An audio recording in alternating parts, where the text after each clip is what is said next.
Bismillahirrahmanirrahim. Alhamdulillahi rabbil alamin. Assalatu wassalamu ala sayyidina wa nabiyyina Abul Qasim Mustafa Muhammad. Allahumma salli ala Muhammadin wa ali Muhammad wa ala alihi anwari alimul wujub wa shahada wa khatamat alayhi musifat wa sa'adati wa siyada wa la'anallahi ala a'daihim wa qasabi hukukihim wa muqassirina fi darajati qulubihim ajma'in.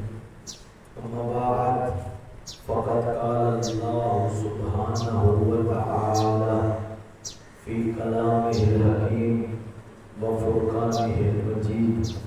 بسم الله الرحمن الرحيم. وذكر فإن الذكرى نفع المؤمنين وما خلقت الجن والإنس إلا ليعبدون. Allahumma salli ala Muhammadin wa ali Muhammad. دعا ہے کہ مولا کریم آپ سب کی حاضری کو قبول فرمائیں. الہی آمین. مقصد خلقت حیات ہمارے عمل اور نیت سے پورا ہو جائے. الہی آمین. اور آپ کا میرا سینہ مولا کریم ولایت کے نور سے حب علی کی خوشبو سے معطر فرمائیں. الہی آمین. اس ذکر کے صدقے سے بابا جان حسن عسکری کے درجات بلند ہوں. الہی آمین. اللہ پاک ان کی روح کو تسکین عطا فرمائے. الہی آمین. بھائی ناصر کے رزق و مال میں مولا برکت دے. الہی ان آمین. کی توفیقات میں اضافہ فرمائے. الہی آمین. جس نے میرے سے میں جو دعا لگائی مولا قبول. الہی آمین. ایک صلوات. Allahumma salli ala Muhammadin wa ali Muhammad. میرے بھائیوں، آج چونکہ 7 محرم الحرام ہے، اب ہمارے پاس پیچھے وقت کوئی نہیں بچا اور دینا بہت کچھ چاہتا تھا اس عشرے میں. میں چاہتا ہوں اب تشریح کو کام کیا جائے، مواد کو زیادہ دیا جائے تاکہ مومنین کرام تک چیزیں زیادہ پہنچ جائیں اور آپ کو پتہ چل جائے کہ وجہ خلقت کیا ہے اور خلق ہونے کے بعد آپ کے ذمہ کیا ہے. جی ماشاءاللہ. واہ واہ واہ. چونکہ اللہ نے آپ کو آپس کھیل کود کے لیے تو پیدا کیا نہیں. کیا بات ہے. بے شک بے جیسے شک. بھائی ناصر ہر روز آپ کو یاد کراتے ہیں کہ مجلس برائے دعا نہیں ہے، یہ مجلس برائے ایمان ہے. جی جی بادشاہ. اسی طرح اللہ نے بھی آپ کو آپ کی جو خلقت کا مقصد بتایا نا، وہ خلقت برائے دعا نہیں ہے. خلقت برائے جو ہے وہ کھیلنا کودنا نہیں ہے، یہ خلقت برائے معرفت ہے. کیا کہنے بھائی. واہ واہ واہ. آپ سب کو معرفت کے لیے خلق کیا بے گیا شک، ہے تاکہ آپ معرفت حاصل کر سکیں. بے شک. جتنے بھی بیٹھے ہو توجہ ہے نا سب کی. بسم اللہ جناب. اپنے آپ کو کم سمجھ کے دل چھوٹا نہیں کرنا. ہم سب اللہ کی بارگاہ میں موجود ہیں. ہمارے مولا ہمارے ماں بہن موجود ہیں. ملائکہ مقربین کروبیین سب یہاں موجود ہوتے ہیں. جس دن ہماری آنکھوں کے پردے ہٹ جائیں گے نا، پھر آپ کو پتہ چلے گا کہ ہم کبھی بھی اکیلے نہیں. کیا بات ہے. بے شک. ٹھیک ہے میرے ساتھیوں. بے شک. اب اتنا وقت میرے پاس نہیں بچا کہ میں ہر روز لمبی چوڑی تشریحیں پیش کروں آپ کے سامنے. کل یہ پڑھا تھا، پرسوں یہ پڑھا تھا. بس مختصر سی بات سنیے تاکہ آج کے موضوع کو ہم آگے بڑھائیں.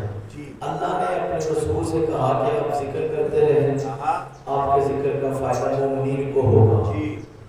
ان کو جو مومنین کو آپ کے ذکر کا فائدہ ہوگا اور اسی نفع کے لیے میں نے ان صاحبان ایمان کو پیدا کیا ہے. اسی نفع کے لیے یعنی اللہ نے آپ کو منافع بخش زندگی دینے کے لیے پیدا کیا.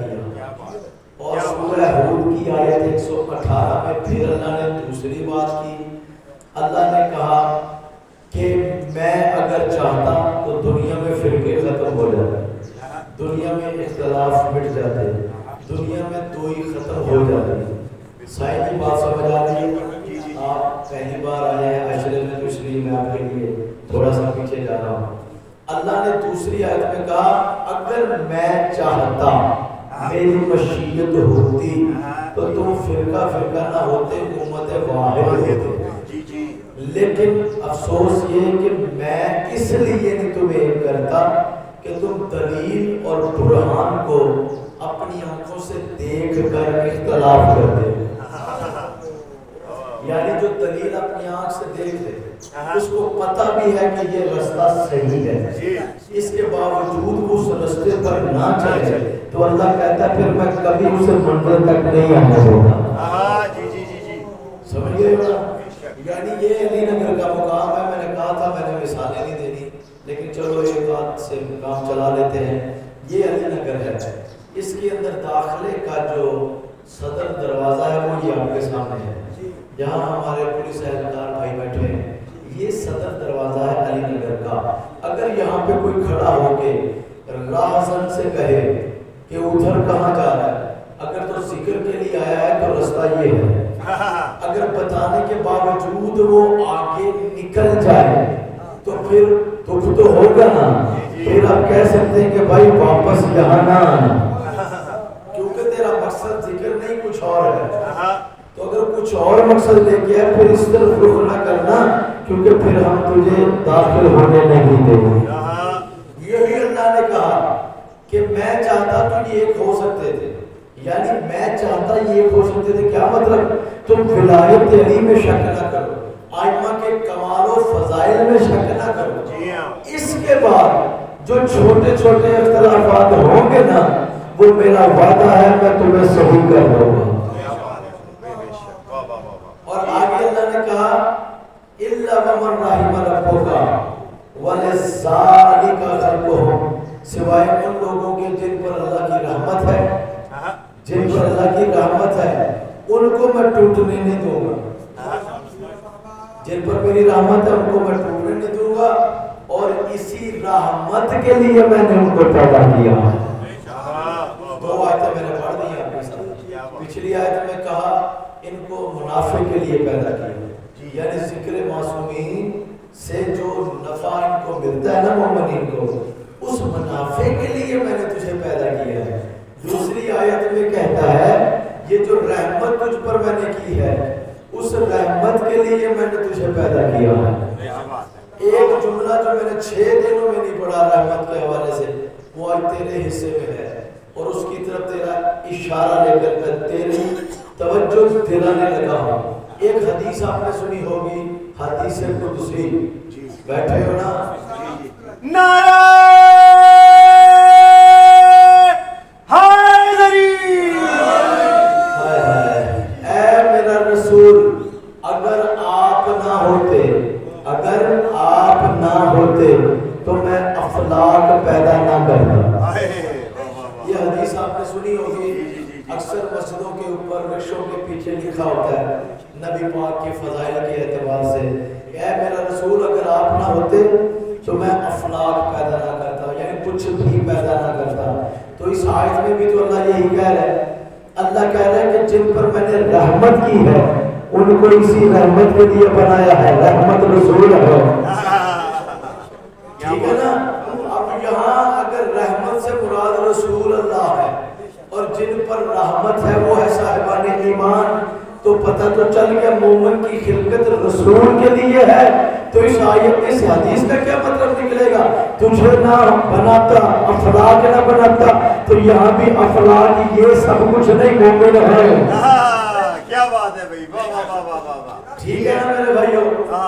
آج ہم نے آگے جانا ہے، ایک صلوات پڑھیے۔ اللہم صلی علی محمد وآل محمد۔ اب اس سے زیادہ میں آپ کو پیچھے لے کے جا نہیں سکتا چونکہ ہمارے پاس وقت بہت کم ہے، کہنا بہت زیادہ ہے۔ لو جی، آسان بات ہو گئی۔ اللہ نے آپ کو پیدا کیا ہے 2 چیزوں سے، 2 چیزوں کے لیے اللہ نے آپ کو پیدا کیا۔ بیٹا بیٹھ جو جگہ جگہ رہتی ہے، ایک صلوات پڑھیے۔ اللہم صلی علی محمد وآل محمد۔ آپ کو اللہ نے 2 چیزوں کے لیے پیدا کیا ہے. اللہ کی قسم کھا کے کہتا ہوں آج میں نے اپنے پورے عشرے کا نتیجہ دینا ہے, چاہے وہ وصول کرے یا ضائع کرے, کیونکہ کل سے پھر وہ جو 2 دن بچے ہیں اس میں ہم نے وہ بات, بلکہ کل کا دن بچا ہے. صرف یہ میں موضوع جب تک مکمل کروں گا, پرسوں تو صرف اسرار اور رموز بیان کیجیے جائیں گے سر کربلا کے, کہ کربلا میں جو معاملات تھے آج کا دن اور کل کا دن بچا ہے. سنیے گا میرے ساتھیوں, اللہ نے تمہیں اور ہر ایک کو رسول اللہ کے ذکر کو وصول کرنے کے لیے اور اپنی رحمت یعنی نبی کی ذات کے لیے پیدا کیا. جی بابا نہیں سمجھے, میں آسان کر دیتا ہوں, نبی کے لیے بنائے گئے ہو, نبی کے لیے تمہیں بنایا گیا ہے تاکہ تم پیدا ہو کر نبی تک پہنچے اور پہنچنے کے بعد نبی کی نصیحت سنے.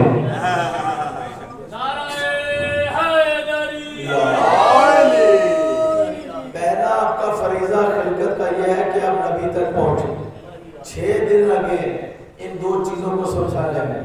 پہلا آپ کا فریضہ آپ نبی تک پہنچے, دوسرا آپ کا فریضہ نبی تک پہنچنے کے بعد شروع ہوگا, وہ ہے نبی کی نصیحت کو سننا. ہو گیا جی؟ لو پھر اب سنو, جو نبی کی نصیحت سنے گا اللہ نے کہا تھا نا اس کو فائدہ ملے گا. کیا ملے گا؟ نفع ملے گا, اسے فائدہ ملے گا, اس کو پرافٹ ملے گی.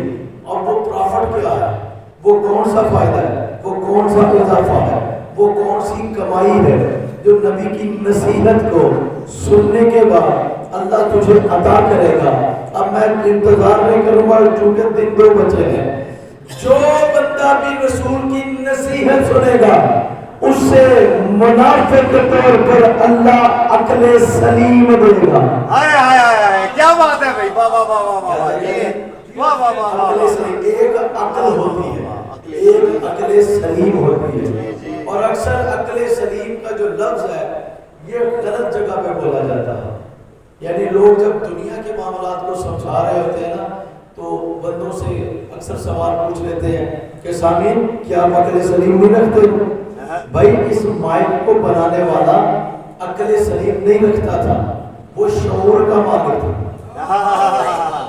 یہ شعور سے مارے وجود میں آیا ہے, پہلے اس کو سمجھ لو. عقل اور چیز ہے, شعور اور چیز ہے. مثلا یہ جو عنکبوت ہے جس سے تم اردو میں مکڑی کہتے ہیں, جس کے نام پر اللہ نے پوری سورت نازل کر دی, سورہ عنکبوت. یہ جو جالا بناتی ہے دنیا میں کوئی سائنسدان نہیں بنا سکتا. یہ اس کا جالا بننا عقل نہیں شعور ہے. کیا بات ہے. یہ بچے چھوٹے بیٹھے ہیں, جب یہ بہت چھوٹے ہوتے ہیں تو یہ اپنے کپڑے تبدیل نہیں کر سکتے, لیکن جب یہی بچہ بڑا ہو جاتا ہے شعور آ جاتا ہے, اس کو پتہ چل جاتا ہے بازو کہاں ڈالے ہیں اور ٹانگیں کہاں گھسانی ہے اور جرابیں کہاں پہننی ہے, ٹوپی کہاں رکھنی ہے. اسے شعور, یعنی شعور بتاتا ہے کون سی چیز کیسے استعمال کرنی ہے. سن لیا جملہ. اب میں نے کم از کم 2 دن تو آپ سے یہ نہیں کہنا کہ توجہ کرو, بولتے کیوں نہیں, پڑھتا جاؤ. یعنی شعور بتاتا ہے کہ کون سی چیز کیسے استعمال کرنی ہے. عقل بتاتی ہے جس نے چیزیں پیدا کی ہے وہ کیسا ہے. بالکل بالکل بے شک. عقل کا تعلق تمہارے رب کے ساتھ. حب علی یا مولا یا قائم یا دائم. لو پھر سے میں آسان کر دوں مختصر ایک لفظ میں. اب اس کو بند کرو گے تو ایک لفظ بنے گا, کھولو گے تو یہ میرا پورا اشرا بنے گا. یعنی کوئی پوچھے تم سے ہمیں کیوں پیدا کیا گیا, 2 باتیں کرنا. کیا رسول کے لیے پیدا کیا گیا اور رسول تک پہنچنا ہماری منزل ہے. جب رسول تک پہنچیں گے رسول کرے گا نصیحت, اور جب نصیحت مل جائے گی تو عقل آ جائے گی, اور جب عقل آئے گی بس میرا پیغام اسی پر ختم ہونا ہے. اس کے بعد جو پڑھوں گا وہ تبرک ہوگا. جب عقل آئے گی تو ہوگا کیا. میرے مولا علی سے کسی نے پوچھا یا امیر المومنین آپ نے اللہ کو دیکھا ہے؟ بیٹھے ہو چلے گئے ہو.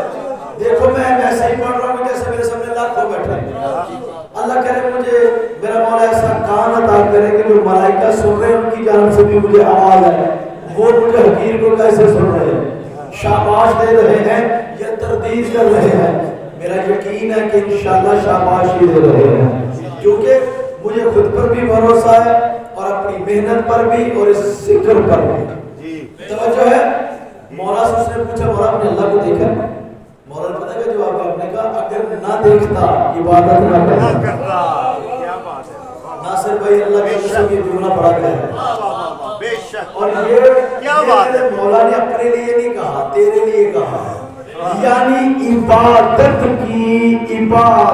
کی افجد سمجھائی ہے تیرے پہلے امام نے کیا بات ہے یا لفظ بدلوں عبادت کرنے والوں عابدو علی نے تجھے عبادت کا معنی اور مقصد بتا دیا کہ عبادت اٹھنے بیٹھنے کا نام نہیں دیدار الہی کا نام ہے کیا بات ہے بھائی سمجھ گئے ہو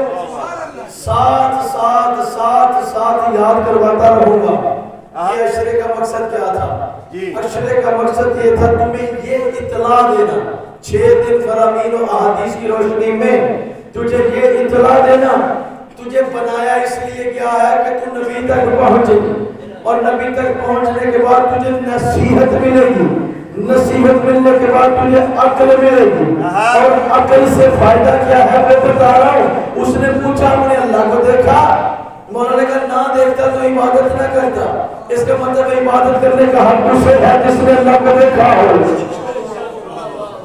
لو پھر تو ہم تو کہا چلے جانا چاہیے کیونکہ ہم میں سے تو کسی نے نہیں دیکھا لیکن آپ کی اور میری بات غلط ہوگی کیوں اگلا جملہ سننا مولا کا پھر بات سمجھ آئے گی وہ بندہ بڑا حیران ہوا کہتے مولا آپ نے اللہ کو دیکھا ہے آپ نے خود ہی تو ہمیں تعلیم دی کہ وہ نظر نہیں آتا کیا بات ہے مولا آپ نے تو ہمیں تعلیم دی وہ رؤیت نہیں رکھتا یعنی اس کو دیکھا نہیں جا سکتا وہ حادث نہیں اس کو محسوس نہیں کیا جا سکتا وہ وجود نہیں اسے چھوا نہیں جا سکتا وہ زبان نہیں رکھتا اسے سنا نہیں جا سکتا پھر آپ نے کیسے دیکھا میرے مولا نے کہا ٹکڑا ضائع نہ کرنا میرے مولا نے کہا ان آنکھوں سے نہیں اسے عقل سے دیکھا ہے نعرہ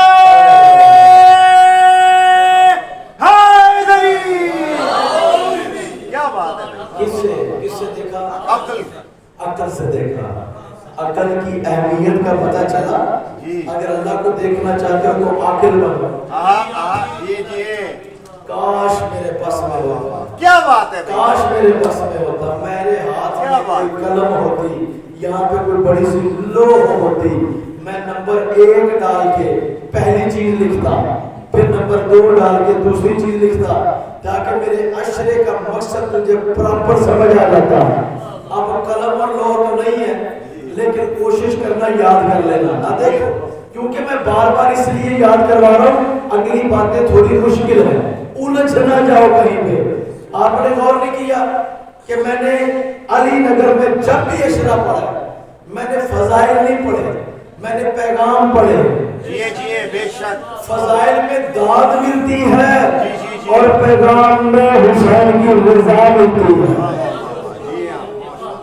یہاں پہ بالخصوص دوسری جگہوں پہ بالعموم میں مولا کی جانب سے حقیر سے سفیر بن گیا تھا سفیر مطلق نہیں معاذ اللہ وہ تو وہی ہوگا جو جیسا ہوگا سفیر مطلق نہیں ایک جزوی طور پر سفیر سبب یعنی ان کی سفارت کا ہی تو کام کر رہے ہیں ہم لیکن سبب کے اعتبار سے ٹھیک ہے رکن کے اعتبار سے جز کے اعتبار سے دیکھو ہم آپ سے کتنا ڈرتے ہیں ایک جملہ بول کے بعد میں صفائی دینی پڑتی ہے کہ کچھ غلط فتویٰ نہ لگا ہے توجہ ہے میرے ساتھیوں اب دیکھو نمبر 1 تجھے اللہ نے پیدا کیا رحمت کے لیے رحمت رسول ہے اور تیری منزل ہے رسول تک پہنچنا تاکہ جو نبی ذکر کر رہا ہے نبی جو ذکر کر رہا ہے نصیحت کے ساتھ اسے حاصل کرنا اور نمبر 2 نصیحت حاصل کرنا جب نصیحت حاصل ہو جائے گی تو پھر نمبر 3 تو عقل سلیم کے مالک ہو جائے گا اور ابھی فرمان پڑا علی دیکھا جا سکتا ہے. اس کا مطلب ہے جو عاقل نہیں ہے وہ کبھی اللہ کو نہیں دیکھے گا. جب بھی کسی نے دیکھا ہے نا عاقل نے دیکھا ہے. اور پھر اب میں آپ کو کیسے بتاؤں کہ اللہ کیسا ہے؟ کیوں؟ یہ وہی بتا سکتا ہے جو عاقل ہے اور وہی سمجھ سکتا ہے جو عاقل ہے. جو ہے کیونکہ عقل جو ہے وہ وجود سے بالا تر ہے. خدا کے واسطے اس بات کو سمجھ لینا، باقی تقریر آسان ہو جائے گا. آپ کو پتہ ہے مولا نے یہ کیوں نہیں کہا کہ نہ آنکھوں سے اللہ کو نہیں دیکھتا؟ کیونکہ یہ وجود ہے. بیٹھے ہو، یہ ہے وجود. ایک جسم ہوتا ہے، ایک وجود ہوتا ہے. ان دونوں میں فرق ہے. یعنی جسد ہوتا ہے نا، جسد، اور ایک جسم ہوتا ہے. جسم میں اور جسد میں فرق ہے. یہ جو ہوا تمہیں آتی ہے، جو پنکھے کے نیچے بیٹھے ہو تمہیں تو پتا ہوگا، جب ہوا تجھے ٹچ کرتی ہے، ہوا جسد نہیں رکھتی، جسم رکھتی ہے. ہر جسد پر واجب ہے کہ وہ دکھے.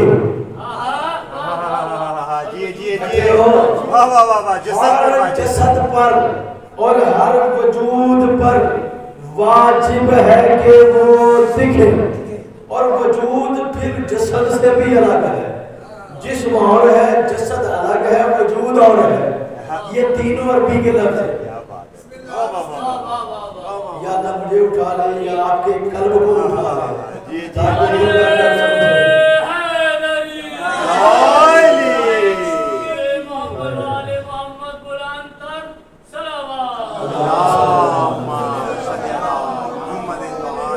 ہوا کا جسم ہے، نہ جسد ہے نہ وجود ہے.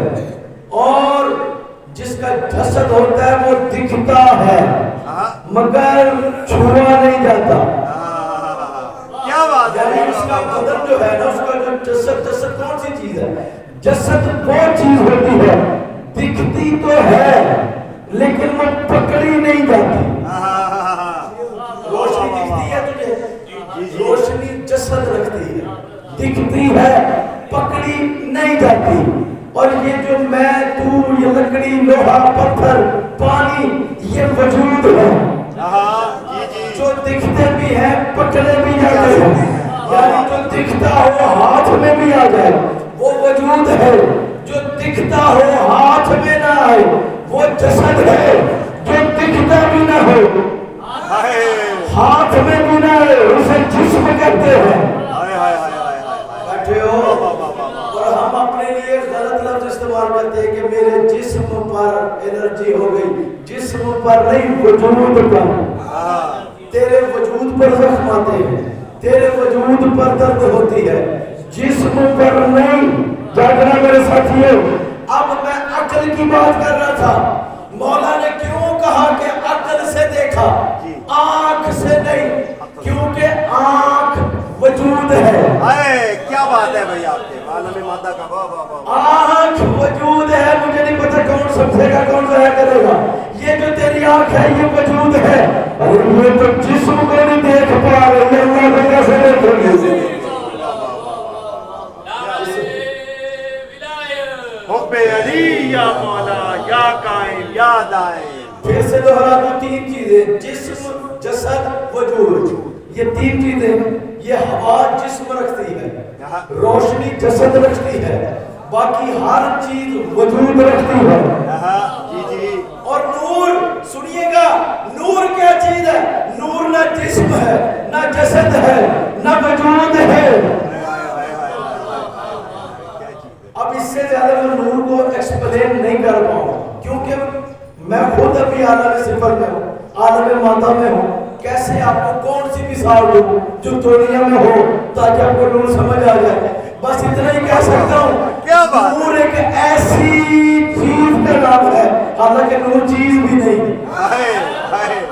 یہاں سے اندازہ لگانے کہ میں آج بہت زیادہ بے بس ہو گیا ہوں کہ نور کے لیے لفظ ہی نہیں مل رہا تو اس کو ایکسپلین کر سکے. یہاں سے اندازہ لگاؤ، یعنی جو جسم سے بالا، جسد سے بالا، وجود سے بالا. اور آپ اگر کسی چیز کو سنتے ہیں، کانوں سے سنتے ہو، کان وجود ہے. کسی کو دیکھتے ہو آنکھ سے دیکھتے ہو آنکھ موجود ہے, کسی کو چھوتے ہو ہاتھ سے چھوتے ہو ہاتھ موجود ہے. نور ایک ایسی چیز ہے جو تینوں سے بالا تر ہے, جو ہوا سے خمسہ کے دائرے میں نہ آئے. جی جی واہ واہ واہ واہ واہ. ہوا سے خمسہ جانتے ہو؟ جی جی جی جی. کچھ سونگتے ہو, کچھ چکھتے ہو, کچھ چھوتے ہو, کچھ دیکھتے ہو, کچھ سنتے ہو. جی جی. یہ 5 طاقتیں ہیں تیرے پاس اس دنیا میں. جی. ایک سلوات پڑھیے شاید. اللہم صلی علی محمد و آل محمد. دیکھیے عقل پر رکے ہوئے ہیں. جی عقل پہ, اور عقل سے آگے والا فرمان اس لیے نہیں پڑھ رہا کہ جب تک یہ سمجھ نہ آئے تو وہ پڑھ بھی دوں گا جملہ ضائع چل جائے گا. عقل پہ رکے ہوئے, یہ ذہن میں رکھیے گا. اب یہ سمجھ لیں جلدی سے کہ عقل دیکھتی کیسے ہے اللہ کو, یہ سمجھانے کی کوشش کر رہا ہوں. جیسے اب آسان ہو جائے گی بات انشاءاللہ. 5 طاقتیں ہیں تیرے ظاہری وجود کے پاس. کتنی؟ 5. ٹھیک ہے, ہوا سے خمسہ اس کو نام دیا گیا ہے. نمبر 1 دیکھیے گا, نمبر 1 دیکھنا, نمبر 2 سننا, نمبر 3 چھونا, نمبر 4 سوکھنا, نمبر 5 چکھنا. چھٹی طاقت تیرے پاس نہیں ہے کسی لا شے کو محسوس کرنے کی. کیا بات ہے بھائی. کسی لا شے کو, یعنی جو جسم جسد اور وجود ان تینوں میں ہوگی اس کو محسوس کرنے کے لیے یہ 5 طاقتیں ہیں. اگر سمجھ آ جائے تو بس ایک دفعہ ہاتھ اٹھا دینا, اشارہ کر دینا, تاکہ مجھے سگنل مل جائے گا کہ آپ سمجھ گئے اور مجھے اب آگے جانا ہے. دیکھیے 3 چیزیں, جسم جسد وجود, جو بھی ان تینوں سے بنا ہوگا یا ان تینوں میں سے کسی ایک چیز سے بنا ہوگا. جیسے جنات جسم رکھتے ہیں, سمجھ گئے ہو, جنات جسم رکھتے ہیں, وہ وجود نہیں رکھتے. یہی وجہ تجھے نظر نہیں آتے.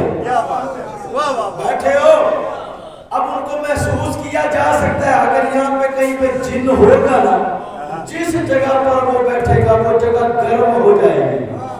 اس کی گرمی سے تجھے اندازہ ہو جائے گا یہاں پر کوئی غیر مرائی مخلوق ہے. نشانی آ گئی, کیونکہ وہ نار سے بنے ہیں, وہ آگ سے بنے ہیں. ملائکہ یہاں ہے کہ نہیں ہے؟ کون تو پہلے ہے بیٹھے ہیں, کوئی ہے نشانی؟ کوئی نہیں, کیونکہ وہ نور سے بنے ہیں. ایک بندہ کمرے میں کنڈی لگا کے بیٹھ جائے تاکہ میری روح قبض کرنے والا فرشتہ اندر نہ آ سکے, بولو کامیاب ہوگا؟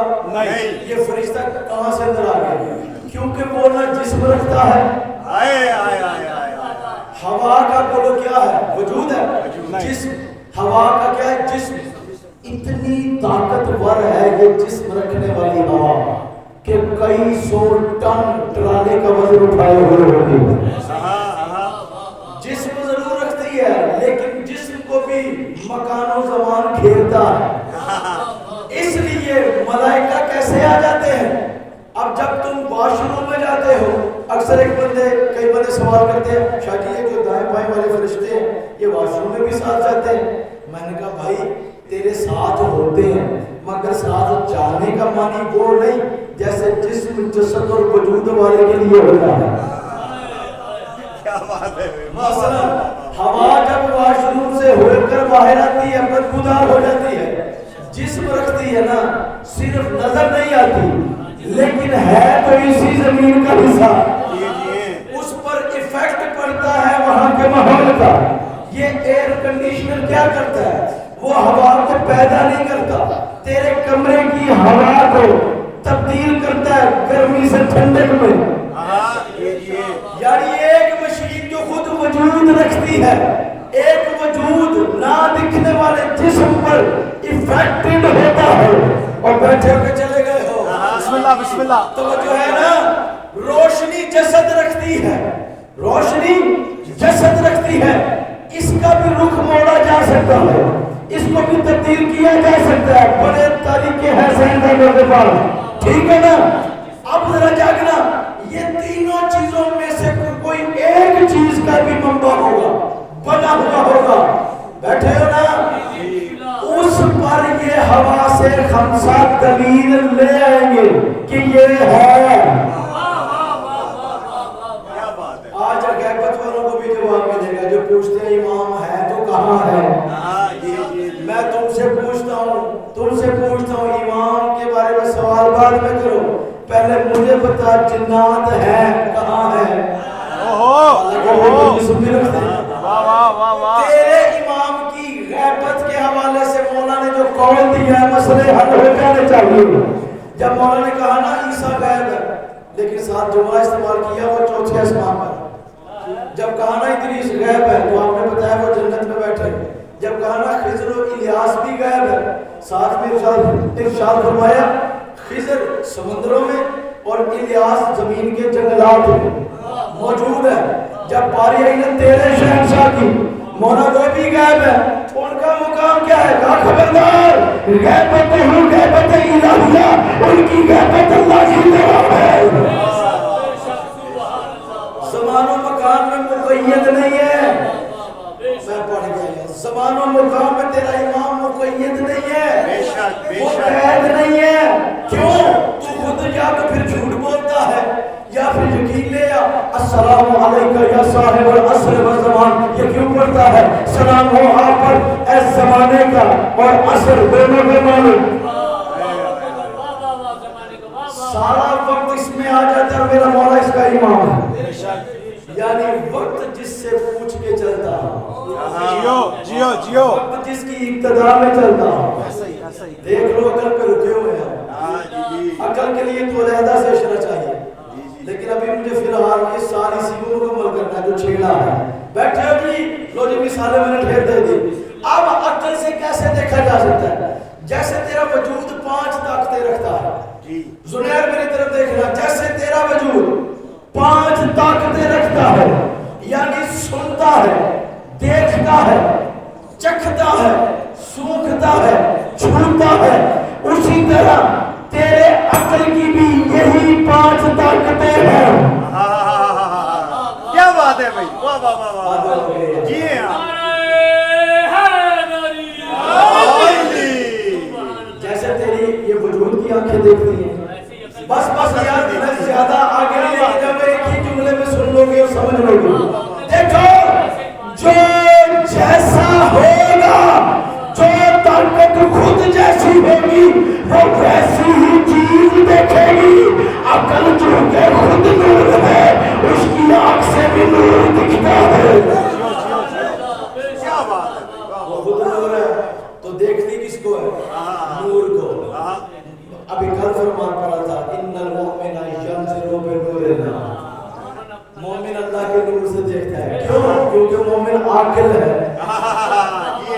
عقل نور ہے، نہیں سمجھے؟ اللہ پھر اب 3 فرمان پڑھنے لگا ہوں، تم سے پوچھوں گا خود نہیں بتاؤں، دیکھتا ہوں کتنے عارف بیٹھے ہو۔ اللہ کے رسول نے کہا اول ما خلق اللہ النور، اللہ نے سب سے پہلے میرے نور کو پیدا کیا۔ اللہ کے رسول نے کہا اول ما خلق اللہ العقل، اللہ نے سب سے پہلے عقل کو پیدا کیا۔ اللہ کے رسول نے کہا اول ما خلق اللہ الروح، اللہ نے سب سے پہلے روح کو پیدا کیا۔ رسول نے کہا اول ما خلق اللہ اللوح، اللہ نے سب سے پہلے لوح کو پیدا کیا۔ اول ما خلق اللہ القلم، اللہ نے سب سے پہلے قلم کو پیدا کیا۔ بیٹھے ہو اور بیٹھے کے چلے گئے ہو، یا رسول اللہ یہ 5 ہی سب سے اول کیسے ہو گئے؟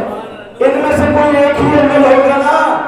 لیکن اللہ کے رسول کہہ رہے ہیں 5 ہی اول ہے، یہ 5 اول ہی ہے، اصل میں یہ 5 ایک ہی ہے، کام 5 کرتے ہیں۔ یہ حقیقت ایک ہے، یہ حقیقت ایک ہی ہے، ایک ہی حقیقت کے 5 نام۔ مثلا دیکھو مثلا کہا، یعنی مثال دے رہے ہیں، میں تو ایک ہی ہوں نا، ایک ہی بندے کا نام افسر ہوتا ہے نا، 2 کا تو نام نہیں ہے، میں ایک ہی ہوں نا، ایک ہی بندہ خطابت بھی کرتا ہے، ایک ہی بندہ اپنے گھر کے روزمرہ کے ایک ہی بندہ اپنی اولاد کے لیے باپ ہے، ایک ہی بندہ اپنے ماں باپ کے لیے بیٹا ہے، وہی بندہ اپنے بہن بھائیوں کا بھائی ہے، وہی بندہ کسی کا شوہر ہے، وہی بندہ کسی کا دوست ہے، وہی بندہ کسی کا استاد ہے۔ نہیں فتویٰ لگاؤ کہ یہ 5 7 8 ہے، ایک ہی ہے نا، اس کا مطلب ہے یہ افسر رضا ہی تھا جو خطابت بھی کرتا ہے، کسی کا باپ بھی بنا ہے، کسی کا شوہر بنا ہے، کسی کا بیٹا بنا ہے، کسی کا بھائی بنا ہے۔ فتح کی سنگار میں بیٹھے ہیں، اللہ کے رسول نے شروعات یہاں سے کی، اول ما خلق اللہ نور، اللہ نے سب سے پہلے میرے نور کو پیدا کیا، پھر میں ہی تھا جو مومن کو منزل تک پہنچانے کے لیے اس کے لیے عقل بنا، پھر میں ہی تھا جو اس کے اندر روح بن کے اس کا ہادی بنا، پھر میں ہی تھا جو اس کے لیے قلم بن گیا، پھر میں ہی تھا جو اس کے لیے لوح بھی بن گیا۔ اسی لیے تو علی فرماتے ہیں ہم وجود واحد ہیں جو شکلیں بدل بدل کر آتے ہیں۔ ایسے ہی ہے، بے شک بے شک۔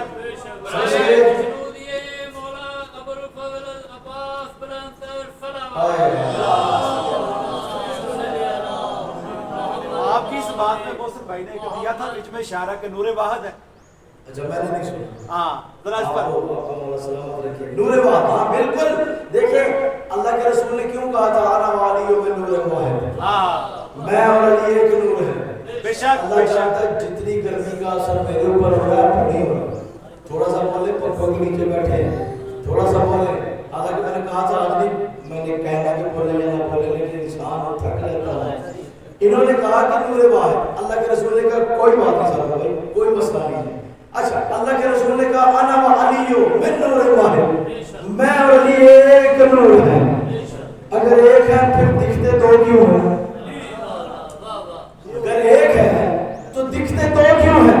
ایک کا نام مصطفیٰ دوسرے کا نام مرتضیٰ کیوں ہے؟ بالکل اسی طرح جیسے افسر رضا ہے ایک، میں ہوں ایک، لیکن کسی کے لیے باپ کسی کے لیے بیٹا، اسی طرح یہ حقیقت ہے ایک، کسی مشیت کی وجہ سے رسول کبھی امام، تو یہی معنی تھا۔ اور اب سمجھ آ گئی عقل کا معنی کیا ہے؟ عقل کے بھی چند حواس ہیں، عقل کی بھی چند طاقتیں ہیں جس کی وجہ سے وہ دیکھتی ہے۔ اب عقل دیکھتی کس کو ہے؟ نور کو۔ کس نور کو؟ جو مظہر الہی ہے۔ عقل کیا کرتی ہے؟ استدلال۔ تھک گئے تو چھوڑ دیتے ہیں، باقی بسم اللہ بسم اللہ، صلوات پڑھیے۔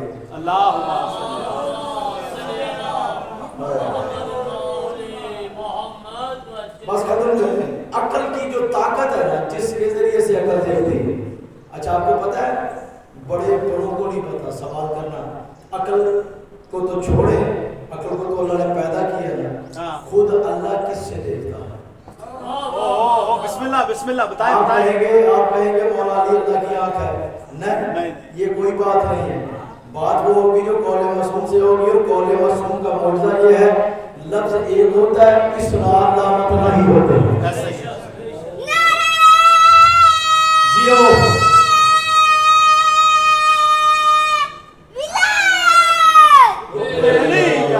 بس میں ختم کروں آج کے اس بیان کو۔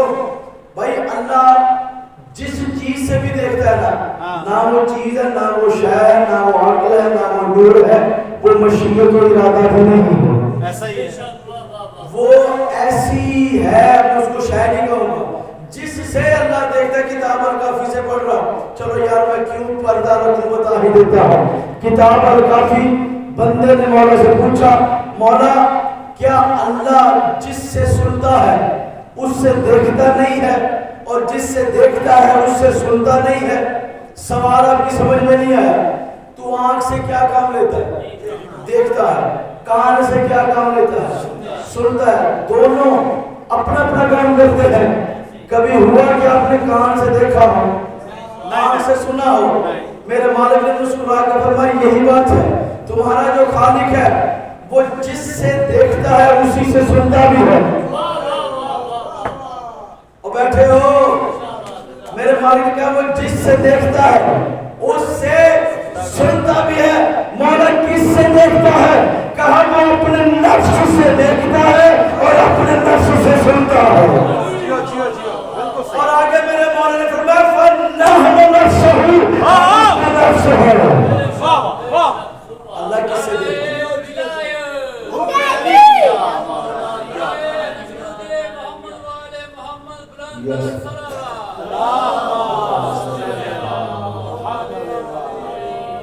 لو میرے بھائیو، عقل کی جو طاقت ہے، عقل کی جو سب سے بڑی طاقت، اس کا نام ہے علم. کیا طاقت ہے جی؟ علم طاقت ہے. عقل صرف اسی طاقت سے کام لیتی ہے. یعنی مولا کا فرمان ہے جتنا علم بڑھتا جائے گا اتنی عقل قوی ہوتی جائے گی. جتنا علم کم ہوگا اتنی عقل بھی کمزور ہوگی. تو ہر بندے کو یہ حق نہیں کہنے کا کہ میں نے اپنی عقل کے مطابق سوچا یہ فرمان عقل کے خلاف ہے.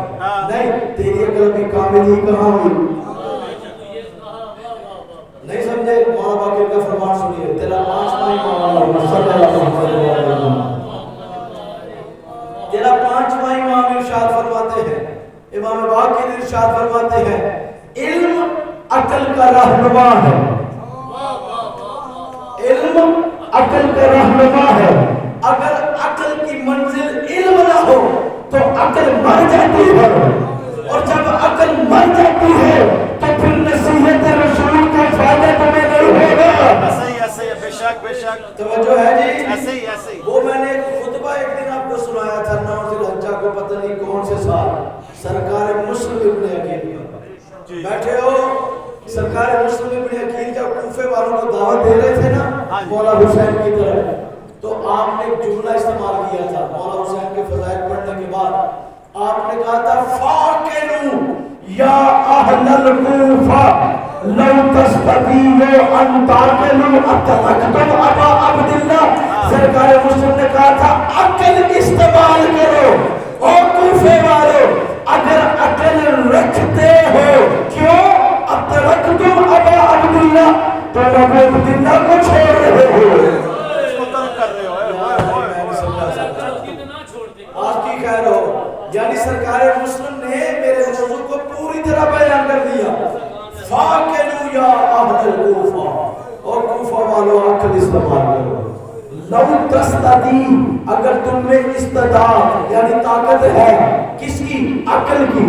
اترکتم ابا عبداللہ، کیا ہو گیا تجھے؟ ابا عبداللہ کو چھوڑ رہے ہو. اس میں کیا مطلب ہے؟ جو بھی حسین سے دور ہے وہ عاقل نہیں، وہ جاہل ہے. بے شک ایسا ہی. بے شک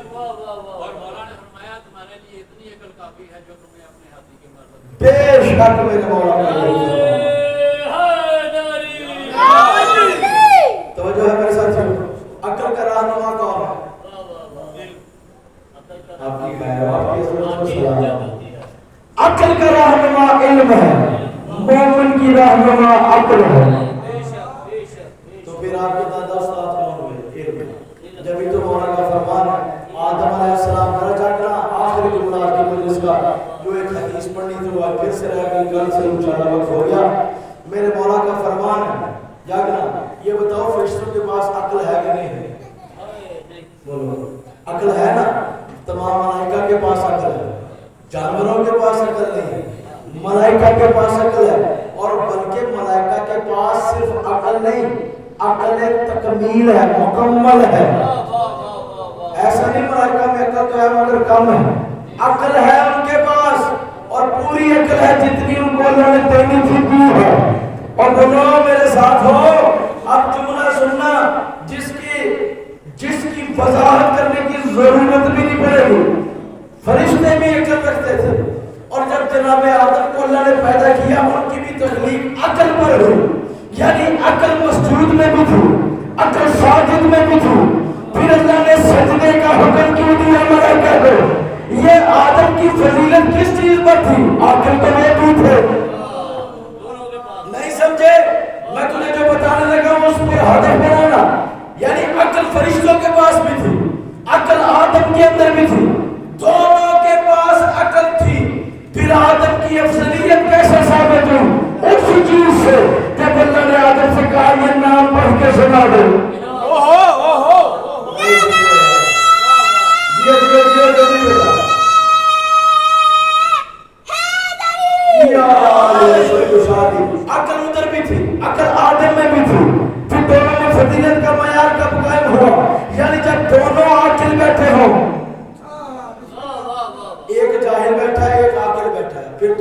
سب کو پتا ہے بھی عاقل افضل ہے، ایک جاہل ہے ایک عاقل ہے، پھر تو عاقل کیا ہے؟ افضل ہے، برتر والا ہے، لیکن دونوں عاقل ہوں گے تو کیسے پتہ چلے گا کون افضل ہے؟ اللہ نے یہی سوال آدم کی خلقت سے پہلے فرشتوں سے بھی کیا تھا، جب اللہ نے کہا انی جاعل فی الارض خلیفہ، میں زمین پر خلیفہ بنانے جا رہا ہوں، ملائکہ نے کہا اگر بنانا تو ہم میں سے بنا، کیونکہ ہم تیری خالص عبادت کرتے ہیں، تیری خالص تسبیح کرتے ہیں۔ اللہ نے کہا اگر اپنے دعوے کو سچے ہو تو یہ نام پڑھ کر سنا دو۔ انہوں نے کہا ہم لا علم ہے،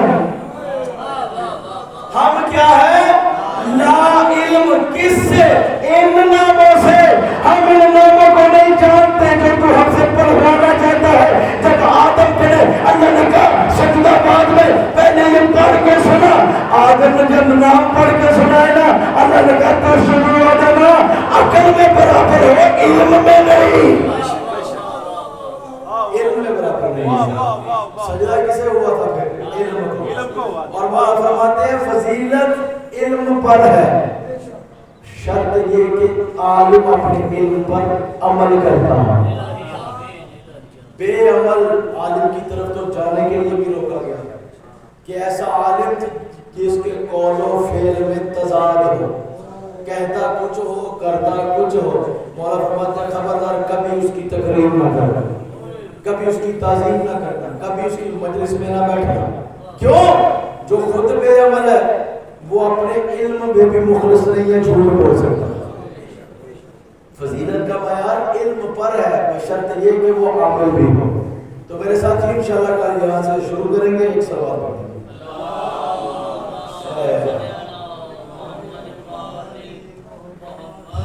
بس ہو گیا میرا بیان ختم۔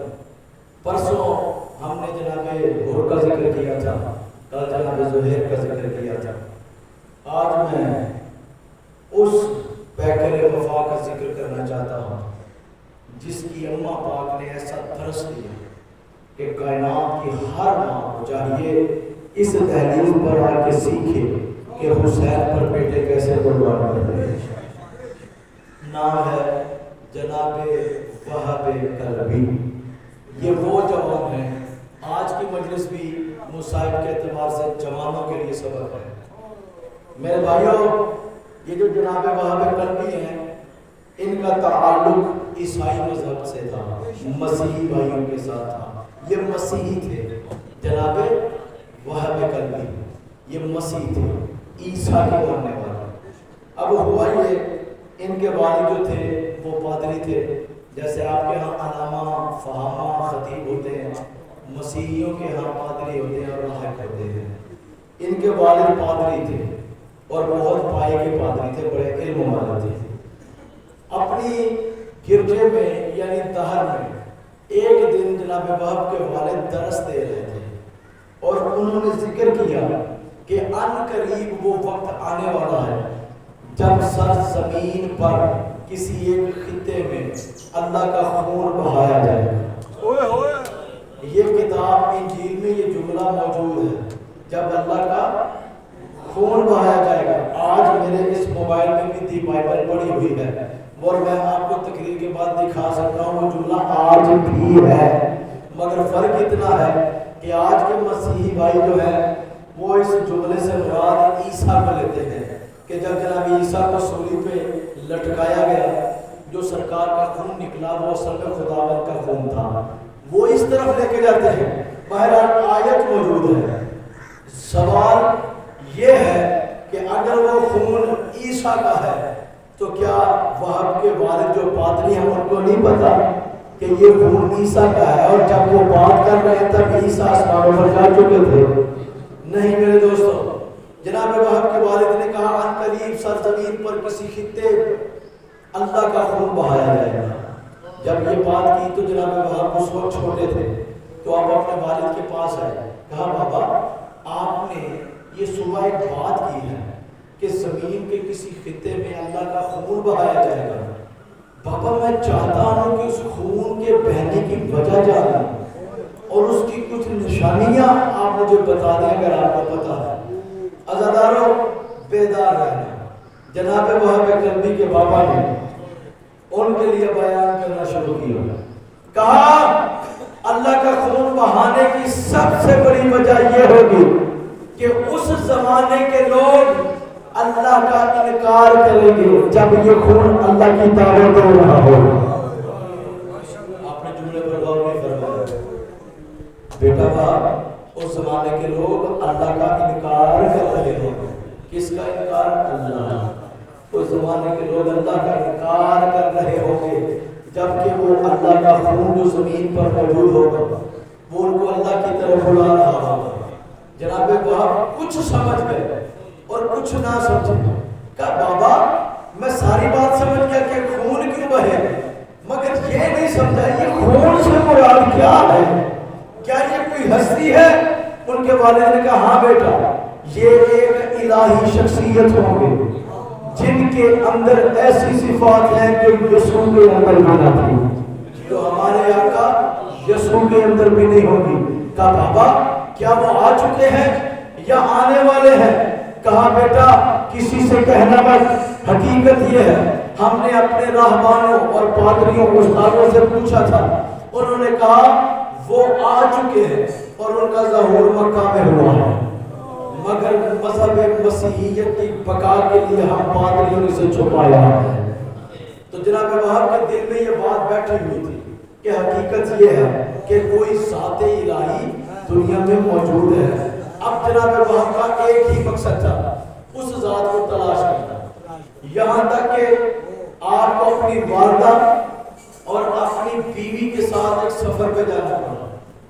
توجہ ہے میرے عزیزدار بھائیوں کیونکہ مصائب کی یہ تمہید پڑھ رہا ہوں پھر میں نے مصائب شروع کر دیا. آپ ایک سفر کو گئے بیوی ساتھ ہے اور ماں ساتھ ہے اور بیوی کے ساتھ شادی ہوئے تقریباً 18 سے 20 دن گزرے تھے یعنی تازی شادی ہوئی تھی. یہ تازے دلہا بن کے جناب وہاب سفر میں تھے. ان کو پتہ چلا کہ یہاں قریب میں ایک ہستی نے پڑاؤ ڈالا ہوا ہے اور انہوں نے وقت کے بادشاہ کے خلاف خروج کیا ہوا ہے. جناب وہاب نے اپنے نوکروں سے غلاموں سے ساری خبر حاصل کی کہ مجھے بتاؤ کہ یہ جس نے بادشاہ کے خلاف خروج کیا ہے یہ کون ہے, اس کا نام کیا ہے. جاگنا جاتا رہا بہت نزدیک آنے لگا. انہوں نے آ کے بتایا کہ آقا معاملہ یہ ہے ان کا نام حسین ہے, ان کے والد کا نام علی ابن ابی طالب ہے اور یہ مسلمانوں کے پیغمبر کے نواسے. بس یہ سننا تھا. جناب وہاں کے تنبیہ بہت نزدیک ہو گئے. وہ ان کے باپ کی کہی ہوئی بات ان کے ذہن میں ہے کہ میرے باپ نے کہا تھا وہ ایک الہی شخصیت ہوگی. اب اس نے کہا کہ مسلمانوں کے پیغمبر کے نواسے ہیں. یہ چکر کیا ہے؟ جس کا کلمہ پڑھ رہے ہیں اسی کا رستہ رکھے ہوئے ہیں. یہاں سے ان کو شک ہو گیا بلکہ یقین میں بدلنے لگا کہ بابا نے کہا تھا کہ وہ خون خدا اللہ کی طرف دعوت دے گا اور لوگ اللہ کا انکار کریں گے. اب جناب وہاں کو کیا کرنا تھا؟ صرف ایک سوال کرنا تھا. کس سے؟ حسین سے. حسین کی بارگاہ میں کہا مولا بس مجھے اتنا بتائیں, آپ نے گھر چھوڑا, مدینہ چھوڑا, شہر چھوڑا, تمام مصیبتیں تمام مصائب برداشت کر رہے ہیں, میرا سوال ایک ہے آپ نے خروج کیوں کی؟ اب اپنے باپ کے جملے کی تصدیق کرنا چاہتے تھے نا وہاں. مولا آپ نے خروج کیوں کیا؟ مولا حسین نے کہا وہاں شک نہ کر, جس کی طرف تیرے باپ نے اشارہ کیا تھا میں وہی سہارا رہا, میں وہی اللہ کرتا ہوں. یہ لوگ انہوں نے کہا مولا میرے باپا نے کہا تھا کہ وہ اللہ کے انکاری ہوں گے. عزاداروں فضائل تو نہیں پڑھ رہا لیکن آج اس جملے کے بعد تجھے مقصد کربلا ضرور سمجھ آ جائے گا. مولا باپا نے کہا تھا کہ وہ اللہ کے منکر ہوں گے, میں نے تو کوئی مسلمان نہیں دیکھا جو اللہ کو نہ مانتا ہو. میرے مولا حسین نے فارغ کربی کے کاندھے پہ ہاتھ رکھ کے کہا میرا باپا علی اللہ کا ولی مطلق ہے. ان ظالموں نے میرے باپا کو پہلے 21 رمضان کو شہید کیا, پھر میرے بھائی حسن کو, میری اماں پاک کو, اور آج یہ مجھے قتل کرنا چاہتے ہیں. ہم ہی اللہ کی صفات اور اس کی تجلیات کے امین ہیں, ہمارا انکار ہی اللہ کا انکار ہے. بس عزیزانو یہ تعارف جناب وہاب کو جیسے ہی ہوا اسی وقت